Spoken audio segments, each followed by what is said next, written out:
Hi friends, welcome to our channel. നമ്മൾ rose വാട്ടറാണ് ഉണ്ടാക്കാൻ പോകുന്നത്. നല്ല മണത്തോടെ നമുക്ക് വീട്ടിൽ തന്നെ റോസ് വാട്ടർ തയ്യാറാക്കിയെടുക്കാം. അതിന് നമുക്ക് ആദ്യം 2 റോസ് പൂ ഒഴിച്ചെടുത്തിട്ടുണ്ട്. അതിൻ്റെ ഇതളുകൾ നമ്മൾ വേർപെടുത്തി എടുത്തിട്ടുണ്ട്. നമ്മുടെ ചാനൽ ആരെങ്കിലും സബ്സ്ക്രൈബ് ചെയ്യാതെ കാണുന്നുണ്ടെങ്കിൽ ഒന്ന് സബ്സ്ക്രൈബ് കൂടി ചെയ്യണേ. അപ്പം ആ ബെല്ലൈക്കൺ എനേബിൾ ചെയ്യുക. നമ്മുടെ വീഡിയോസ് ഇഷ്ടമാണെങ്കിൽ ബാക്കിയുള്ളവർക്ക് ഷെയർ ചെയ്ത് കൊടുക്കുക കൂടി വേണം. നമ്മളിപ്പോൾ എടുക്കുന്നത് ഒരു നോൺ സ്റ്റിക്ക് പാത്രമാണ്. അതിൻ്റെ സൈഡിലൂടെ മാത്രമായിട്ടാണ് നമ്മൾ ഇട്ട് കൊടുക്കുന്നത്.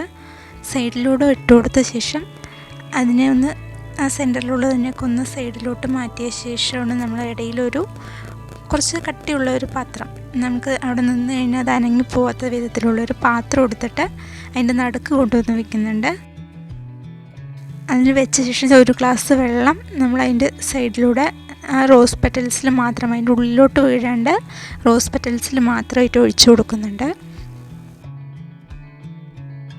അത് കഴിഞ്ഞിട്ട് നമ്മൾ ഇതിൻ്റെ തന്നെ ലിഡ് എടുത്തിട്ട് അതിനെ തലകീഴായിട്ടാണ് വയ്ക്കുന്നത്. സാധാരണ നമ്മൾ അടച്ചു വയ്ക്കുന്നതിൻ്റെ ഓപ്പോസിറ്റ് ഡയറക്ഷനിലാണ് അടച്ചു വയ്ക്കുന്നത്. ഇനി ഇതിൽ കൂടെ കാറ്റ് വെളിയിലോട്ട് പോകാതിരിക്കാൻ വേണ്ടി 2 ഗ്രാമ്പു വെച്ചിട്ട് അടച്ച് മൂടി കൊടുക്കുന്നുണ്ട്. ഇനി നമ്മളതിനെ സ്റ്റൗവിൽ വെച്ചിട്ട് തിളപ്പിക്കുകയാണ്. ആ തിളപ്പിച്ച് കഴിഞ്ഞിട്ട് ഒന്ന് ചൂടായിട്ട് വന്നു കഴിയുമ്പോൾ തന്നെ അതിൽ നിന്ന് നീരാവി താഴോട്ടേക്ക് തന്നെ വീഴുന്നത് നമുക്ക് ആ വെള്ളത്തിലോട്ട് വീഴുന്നത് കാണാൻ പറ്റും. അപ്പോൾ നമുക്ക് കുറച്ച് ഐസ് ക്യൂബ്സാണ് ഇനി വേണ്ടത്. ആ ഐസ് ക്യൂബ്സ് എടുത്തിട്ട് അതിൻ്റെ മേലോട്ട് ഇട്ട് കൊടുക്കാം.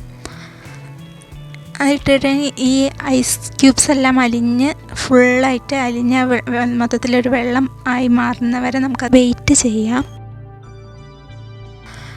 വെയിറ്റ് ചെയ്ത ശേഷം ആ ഐസ് ക്യൂബ്സ് എല്ലാം നമുക്കിങ്ങനെ നോക്കുമ്പോൾ തന്നെ അറിയാൻ പറ്റും നന്നായിട്ട് അലിഞ്ഞിട്ടുണ്ട്.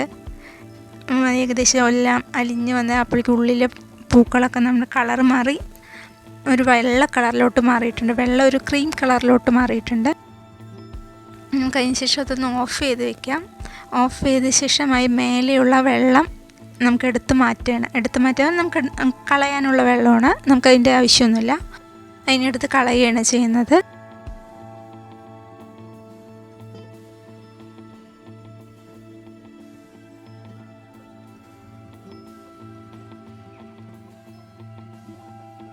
മൊത്തത്തിലെടുത്ത് മാറ്റിക്കഴിഞ്ഞിട്ട് നമുക്കിനി ആ പാത്രം തുറക്കാൻ പോവുകയാണ്.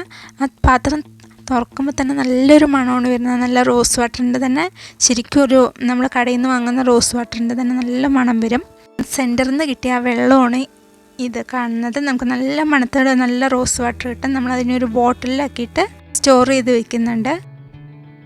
ഫ്രിഡ്ജ് വെക്കണമെങ്കിൽ ഫ്രിഡ്ജ് വെക്കാം, വെളിയിൽ വെച്ച് സ്റ്റോർ ചെയ്യണമെങ്കിൽ സ്റ്റോർ ചെയ്യാൻ പറ്റും. ഇനി ഈ പെറ്റൽസിൽ കിടന്ന ആ വെള്ളം ഒരു ലൈറ്റ് പിങ്കിഷ് കളറിലായിട്ട് നമുക്ക് കിട്ടും. അത് നമുക്ക് യൂസ് ചെയ്യാം.